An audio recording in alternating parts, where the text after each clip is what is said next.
Welcome to the best gambling show on the internet. This is the home of the money pick. Make sure you hit the like button. Make sure you subscribe.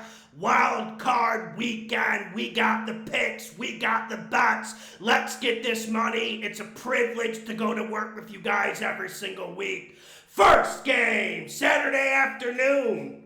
We got the Cleveland Browns at the Houston Texans. Browns minus 2.5. Money. It kills me to do this. Browns winning the cover, making a money pick. And Stroud has been great for us. Example last week, but we've seen to have great timing with both of these teams. We know when to push the bets. We know when to back out. And I just can't resist the Browns in this game. And if you noticed in that Colts game, Stroud didn't have a lot of help, man. That was a C.J. Stroud masterclass. D'Amico coached the game very well, but we have to keep in mind that C.J. I don't think he has enough help on offense now. I think without Tank Dell, I'm just not seeing a lot of people who can win one-on-ones on the outside against this Browns defense. Now, this Browns team has made critical errors, whether it be turnovers, stupid penalties, fumbles. We can name a list of things they've done, but I do feel like this week to rest is going to help the Browns. Like, they were a team that was extremely banged up. Myles Garrett was on the injury list. Ward was on the injury list. Now it looks like everyone is going to be full systems go. Now, I'm not taking a lot of solace in what happened the first game. There was no C.J. Stroud, so we can't judge the Texans. But one thing we know about the Browns, we know this is an extremely physical outfit.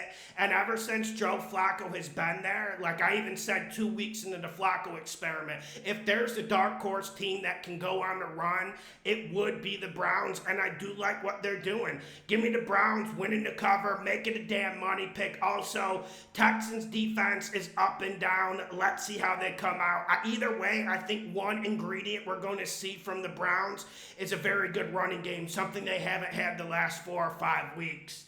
Next game, we got the Miami Dolphins, Tua, the Kansas City Chiefs, Miami plus 3.5. Wow, this is one you just don't want to pick. Miami to cover, Chiefs to win. I'm not liking the situations in this game for a wide variety of reasons.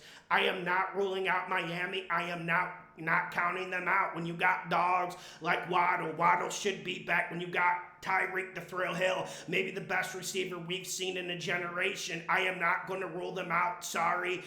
But the Dolphins come to this game completely crippled, man. Van Geekel's out, Jalen Phillips is out, Bradley Chubb is out. So who the hell is going to play on the edge? Like, I know we saw Ingram against the Bills, he did all right, but there's just no one to put in there, and it feels like the Dolphins season ended last week against the Buffalo Bills. But this is a Chiefs team that has a laundry list of issues too. One part of this Dolphins defense that is playing good is the secondary. Unfortunately, we won't see Howard coming back. He's been ruled out by Mike McDaniel. But this Chiefs team has struggled all year to create separation. We've seen a Pat Mahomes offense struggle like we've never seen before. So I want everyone to keep that in mind. I think this is going to be a grinder. It's not going to be the pretty game we expect. And I do think the Dolphins surprise and keep this close. Everyone's saying, oh, Dolphins going to lose by 30. No, not so fast, my friend. I do think the Chiefs win this game by a field goal. Dolphins cover with the half a point. Next game, we got the Pittsburgh Steelers at the Buffalo Bills. Steelers plus 10. Steelers to cover, Bills to win. And it's nothing against the Bills. They had a gutsy performance on Sunday night, and even with Josh Allen's blunders, they deserve to win the game. Now, you look at the Steelers, they are up against the ropes. No TJ Watt, and whenever he's not playing, that is a critical issue. You need to remind yourself. But one thing I think the Steelers can do, I think they can run the ball. One thing we've seen these last 5-6 weeks, they've been running the ball really well, and I still believe that's the way to attack the Buffalo Bills. Feel like the front seven is small. They don't stand the run fits all that good. I think the Steelers can make hay. And one thing we have to remember about the Steelers season, and we can even look at this for the Bills. The Steelers play up to their competition and down to their competition, a la Patriots game, or a la the two good games Steelers put together against the Ravens. And the same thing with the Bills. Look at how they played against the Chargers. Look at how they played against the Patriots. And then look at those two games against Miami Dolphins. And I don't think this Bills team is as good as advertised. Like, I keep hearing people say they're going on a run, and credit to them for going on that streak, but I wasn't overly impressed, and I don't think they fixed their issues, man. And I also think losing Gabe Davis, you guys know, man, I've never been a big Gabe Davis guy. I always thought Allen needed another target going into this year, but no Gabe Davis, man. And you can focus on Stephon Diggs. Mike Tomlin knows how to make games into a bloodbath, into a grind bath. Give me the Steelers to grind this and keep it close. Bills will win the game. Home field advantage will help. Next game, we got the Green Bay Packers at the Dallas Cowboys. Dallas -7.5. Money, money, money. Listen carefully. I'm not going for the 7.5. The money pick is Dallas Cowboys first half. If you get it at -3.5, if you can get it at -4, your boy will be happy. When we talk about the 7.5, I have to reluctantly go Cowboys to win in the cover. This Cowboys team is pure explosion. Remember everyone thinking that Commanders pick was going to hit last week, and then we saw the Cowboys go into God mode, putting 3 touchdowns up in under 5 minutes, it felt like. And that's what the Cowboys bring, explosion. And I'm not sure Green Bay's the type of team that can put Dak under pressure. If Dak's standing back there, if he has his time, if Pollard's running the ball decently, he is an absolute machine. And I'm not seeing anyone on this Green Bay defense that can start making them ask questions. You got to ask questions of this Cowboys offense. You got to attack them. And that's one thing Green Bay doesn't do. They don't blitz a whole lot. They don't do a lot of sophisticated things. We know Joe Barry's been a problem there. On the other side, man, the Packers' offensive line has gotten better as the year went on. Like, let's give them credit. Remember how bad they were earlier in the year? But I don't think they can block this front of Dallas. I think this front is too quick, too athletic. And of course, the Packers are going to want to run the ball. That's a big factor. That's a big key in this game. I'm just not sure it's going to be all that effective.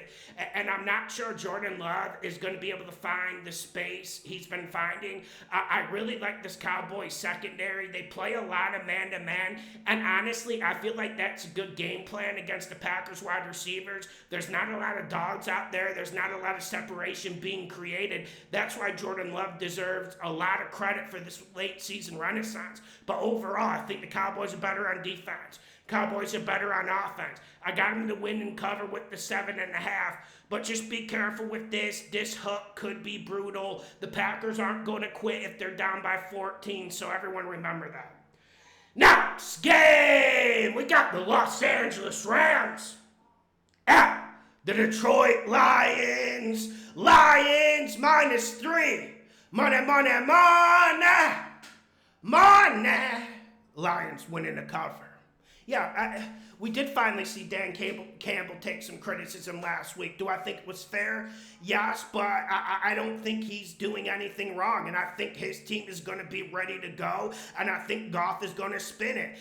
And I know everyone was impressed with what the Rams did this year, and like I said, Matt Stafford, when he has times, he is absolutely surgical, and this Lions defense does have its fair share of issues. I just see a Rams defense that doesn't have that many playmakers. And if you're not getting pressure on Goff, if you're not getting into his throwing lanes, he will pick you apart. And I don't think the Rams are going to do that. I think the Rams are going to sit back in a lot of soft zone, 2 deep man, give Goff stuff underneath, and Goff will eat that up. Goff will be patient. And when you look at this game, man, one thing no one's talking about, no one's talking about is the Lions run game. We got to remember, man, this Lions offensive line just finally got healthy 2 weeks ago. They pretty much had 3 starters out every game.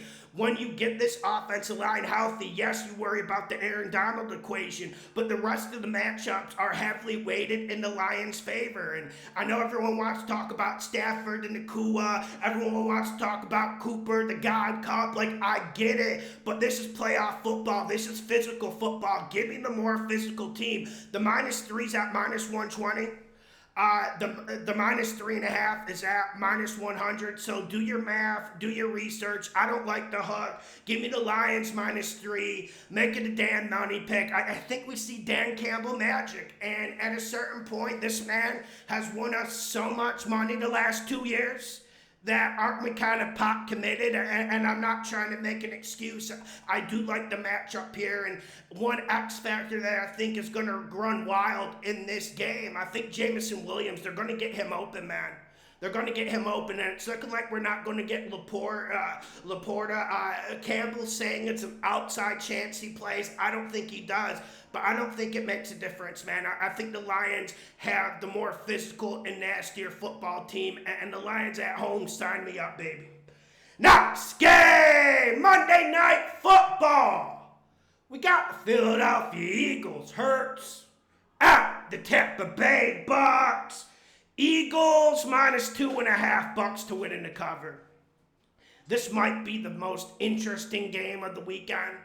And you know, we're seeing a complete car crash, a complete train crash, a train derailment when we talk about this Eagles team, and you just can't look away. And that performance last week against the Giants might have been the worst performance I've seen by any team in the NFL the whole damn year.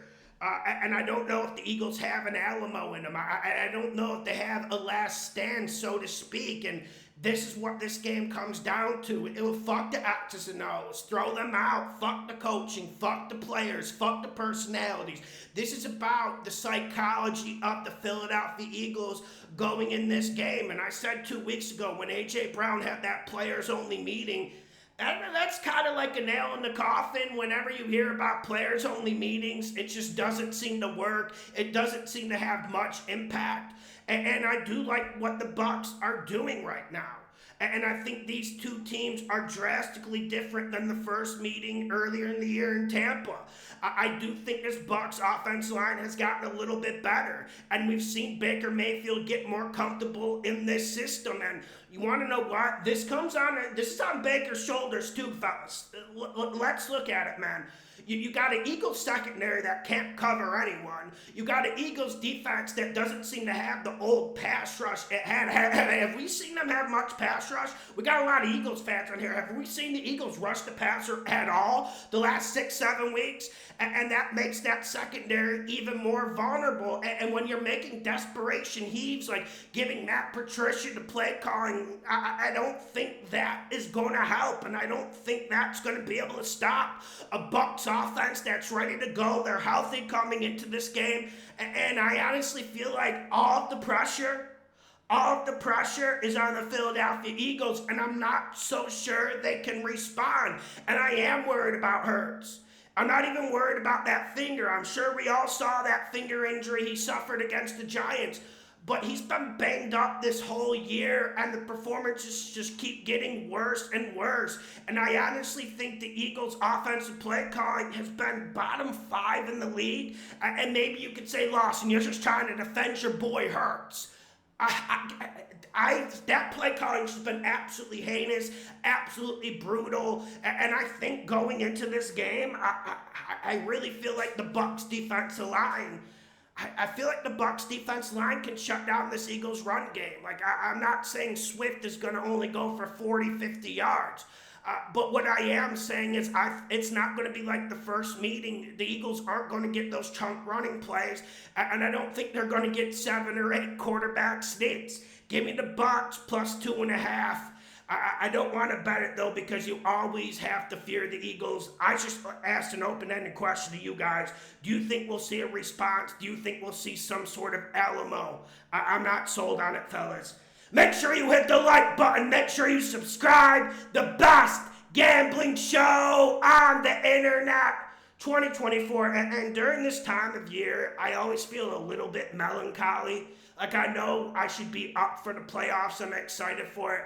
But, man, nothing's better than the NFL regular season. But enjoy your weekend, boys. I hope everyone has a great week, great weekend. Let's get this money. And thank you to everyone who subscribed on Patreon this year. I absolutely am honored by it.